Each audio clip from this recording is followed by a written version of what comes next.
अकारण ही जो सबसे शत्रुता करता हो। ऐसे आपको बहुत लोग मिल जाएंगे, वो किसी की प्रशंसा ही नहीं कर सकते।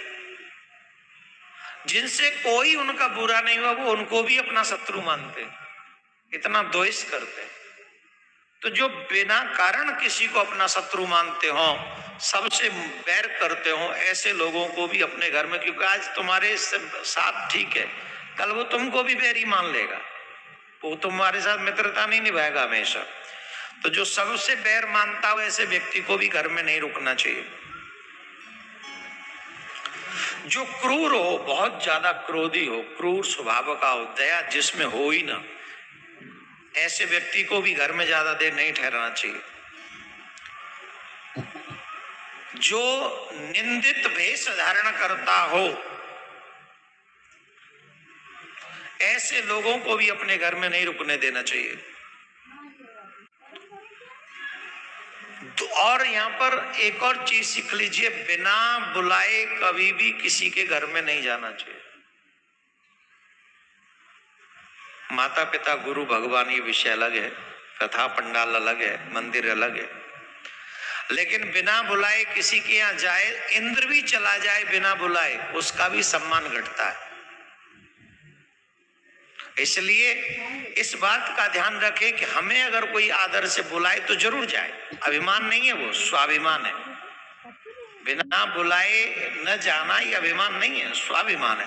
कोई बुलाए तो विनम्रता से जाना चाहिए। जो बिना बुलाए किसी के यहाँ जाते हैं, इंद्र ही क्यों न हो, वो भी अपना सम्मान नहीं प्राप्त कर पाते, उनका भी सम्मान घट जाता। और भी बहुत सुंदर बात है, जो तेजस्वी पुत्र चाहते हैं, जो चाहते हैं कि मेरी संतान तेजस्वी हो, ध्यान से सुनना, आजकल के युवा तो नहीं मानेंगे इस बात को,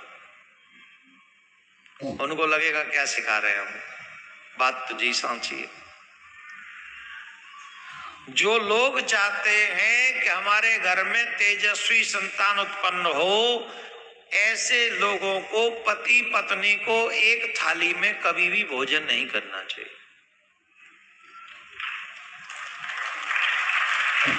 कभी भी नहीं। और आजकल के पति पत्नी तो शुरू में साल दिखे, 1-2 साल, बाद में तो सब मामला ठंडा पड़ जाए, भोजन भी ठंडा और भावना भी ठंडी। घर में ऐसे पति शाम को काम पे से ऐसे आवे हो जैसे बहुत मारपीट के भेजो घर ऑफिस वाले ने, ऐसे घुसेगा घर में, घुसते हुए की शक्ल अलग है, और गाड़ी में बैठते ही मोबाइल आते अलग होगी स्टाइल उसकी। घर में तो ऐसे घुसे 10-20 करोड़ को नुकसान कर गया। तो आजकल इन बातों को नहीं मानेंगे, पर सच ये है, जिनको संतान तेजस्वी चाहिए हो, कि पति को नहीं चाहिए कि वो अपनी पत्नी को भोजन करते हुए भी देखे।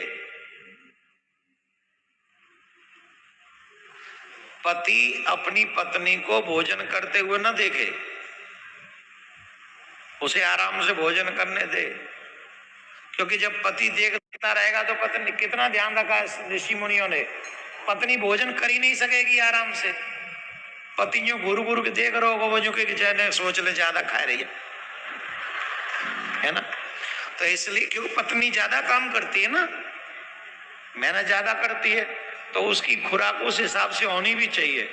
तो पत्नी को भोजन करते हुए नहीं देखना चाहिए, ये इसमें लिखा है। अपना हित चाहने वाले मनुष्य, जो अपना हित चाहते हैं, आजकल तो संभव ही नहीं, इसलिए इसको नहीं बोल सकते।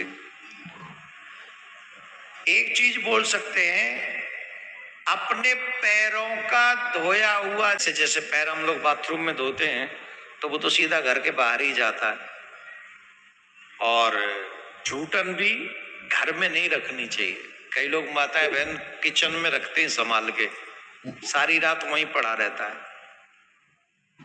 हाँ या ना। कईयों के में पड़ा रहा, सारी रात जूठन इकट्ठा किया, बच्चों का जूठन, इसका जूठन रसोई में पड़ा रहा, सुबह जाएगा, इससे शुभ नहीं होता, दरिद्रता आती है। जितना भी जूठन बचे, उस जूठन को अपने घर के बाहर रख दो, घर के बाहर। दूसरा, जो पैरों का जल है जिससे आपने पैर धोए हैं, वो जल किसी भी कीमत के आंगन में कतई न गिर जाए। इन चीजों का विशेष ध्यान रखें। इसीलिए पहले लोग जो थे वो घर के बाहर पैर धो के आते थे, जूते चप्पल सब घर के बाहर रखते थे। आजकल पता नहीं हमारे घरों में अशांति पैदा करने के लिए किसने ये चाल चली है, सारी असभ्य चीजें हमारे घर में हमारी बुद्धि में डाल दी, जिससे हमारे घर की शांति गायब हो जाए। ना चाहते हैं, जो चाहते हैं जिनके घर में शांति हो, मैं एक एक चीज आपके हित के लिए बताता जा रहा हूं, आप थोड़ी थोड़ी करके अप्लाई कीजिए। पहली बात, अपने घर में चप्पल जूते लाना बंद कर दो, द्वार के बाहर रखो। बहुत आसान है। अगर फ्लैट भी है तो आपके गेट के बाहर एक वो बना लीजिए, उसमें एक एक जोड़ी जो रखते हो बाहर की बाहर रखो, भीतर वाली भीतर रख लो। बाहर कितने कचड़े, अभी कोरोना में कहा था ना, सब बाहर पहन चप्पल जूते बाहर रखिए, पैर धोइए, हाथ धोइए, बाहरी चीजों को मत छुइए, ये सब बताया।